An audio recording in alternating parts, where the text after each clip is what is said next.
আসসালামু আলাইকুম সবাইকে সেন্ট নিউজ ইউটিউব চ্যানেলটির পক্ষ থেকে স্বাগতম। আশা করছি আপনারা সবাই খুব ভালো আছেন। সুখবর যারা এমপিওভুক্ত শিক্ষক কর্মচারী রয়েছেন তারা তাদের জন্য সুখবর জানালো ইএমআইএসএল। কারণ আপনারা জানেন যে আপনাদের বেতন ভাতাগুলো কিন্তু পূর্ববর্তী মাস থেকে কেমন যেন এলোমেলো হয়ে যাচ্ছে। অর্থাৎ জুন মাসের বেতন জুলাই মাসের বেতন আগস্ট মাসের বেতন সেপ্টেম্বরে, মানে এরকমভাবে আপনাদের বেতন ভাতাগুলো দিচ্ছে। যদিও এপ্রিতে আপনাদের বেতন ভাতাগুলো দেওয়ার কথা রয়েছে, কিন্তু বেতন ভাতাগুলো এপ্রিতে আপনাদেরকে দেওয়া হচ্ছে, কিন্তু একটু একটু আপনার সময় করে দেওয়া হচ্ছে। এর কারণটা কি আসলে এরকম আপনাদের বেতন ভাতাগুলো লেন্দি প্রসেসে যাচ্ছে কেন? যদিও তারা জানিয়েছিল যে আপনাদের ইএমআইএস সেলে যদি আপনাদের এফটিতে বেতন ভাতাগুলো দেওয়া হয় সরকারি নিয়মে, তাহলে কিন্তু আপনারা খুব দ্রুত বেতন ভাতাগুলো পাবেন, এবং সেই অনুযায়ী কিন্তু আপনাদের কাছ থেকে কাগজপত্রগুলো নেওয়া হয়েছে। তো যাই হোক, পুরো ভিডিওটি নাটনে সম্পূর্ণ দেখলে কিন্তু বুঝতে পারবেন আগস্ট মাসের বেতনের সর্বশেষ সংবাদ, এবং এই সংবাদটি অনেক সুখবর রয়েছে।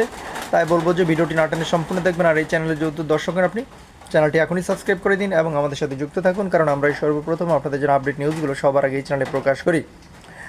শিক্ষকদের আগস্টের বেতনের প্রস্তাব পাঠানো নিয়ে যা জানালো ইএমআইএসএল। 23 আগস্ট 2025 প্রকাশিত খবরটি এইমাত্র দ্য ডেইলি ক্যাম্পাস পত্রিকা প্রকাশিত। বেসরকারি শিক্ষা প্রতিষ্ঠানে কর্মরত এমপিওভুক্ত শিক্ষক কর্মচারীদের আগস্ট মাসের বেতনের বিল আগামী 23 আগস্টের মধ্যে সাবমিট করতে হবে। প্রতিষ্ঠান প্রধানদের কাছ থেকে তথ্য পাওয়ার পর বেতন ভাতার হিসেব সম্পূর্ণ করে সেটি মাধ্যমিক উচ্চশিক্ষা অধিদপ্তর মাওসী প্রশাসন শাখায় পাঠাবে ইএমআইএসএল। আগামী 26 অথবা 27 আগস্টে প্রস্তাব পাঠানো হতে পারে। দেখেন, এখানে কিন্তু দাফে দাফে তারা কার্যক্রমগুলো শেষ করবে। আপনার এই যে 23 আগস্টের মধ্যে এটা সাবমিট করতে হবে, এবং প্রতিষ্ঠান প্রধানদের কাছ থেকে তথ্য যখন পাবে, ঠিক আছে, মাধ্যমিক উচ্চশিক্ষা অধিদপ্তর, এবং সেই তারা কী করবে, ইএমআইএসএল এই তথ্যগুলো পাঠাবে, এবং 26-27 আগস্ট এই প্রস্তাব কিন্তু চূড়ান্তভাবে অনুমোদন হতে পারে। ভিডিওর মাঝখানে বলবো, আপনি যদি এই চ্যানেলটি এখনও সাবস্ক্রাইব করে না থাকেন, প্লিজ চ্যানেলটি এখনই সাবস্ক্রাইব করে আমাদের সাথে যুক্ত থাকুন, কারণ আমরা এই সর্বপ্রথম আপনাদের জন্য এমপিওভুক্ত শিক্ষক কর্মচারীদের সর্বশেষ বেতনের সংবাদ, তারপর হচ্ছে নিবন্ধনের সংবাদ, সকল সংবাদ কিন্তু এই চ্যানেলে সবার আগে দিয়ে থাকি। এই বিষয়ে জানতে চাইলে মাওসির এডুকেশন ম্যানেজমেন্ট ইনফরমেশন সিস্টেম সেলের programme 5 MP Mohammad Jahiruddin the daily ক্যাম্পাসকে বলেন, আগস্ট মাস থেকে স্কুল কলেজে কতজন শিক্ষক কর্মচারী বেতন ভাতা পাবে সেই তথ্য সংশ্লিষ্ট প্রতিষ্ঠান প্রধানদের পাঠাতে হবে। এই তথ্য পাওয়ার পর আমাদের কিছু কাজ করতে হবে। আগামী 27 আগস্টের মধ্যে আমরা বেতন বিল প্রস্তুত করে প্রশাসন শাখায় পাঠাবো।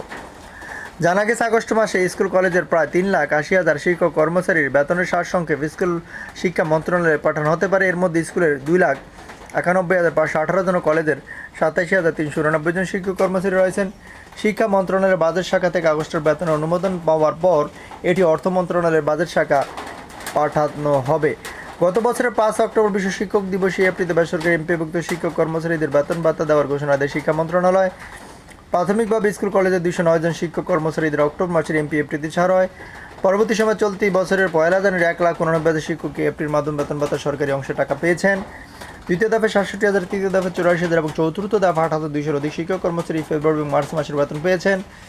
ইতিমধ্যে শিক্ষক কর্মচারীরা মে মাসের বেতন ভাতা পেয়েছেন। তারা জুন মাসের বেতন পেয়েছেন 15 জুলাইয়ের পর।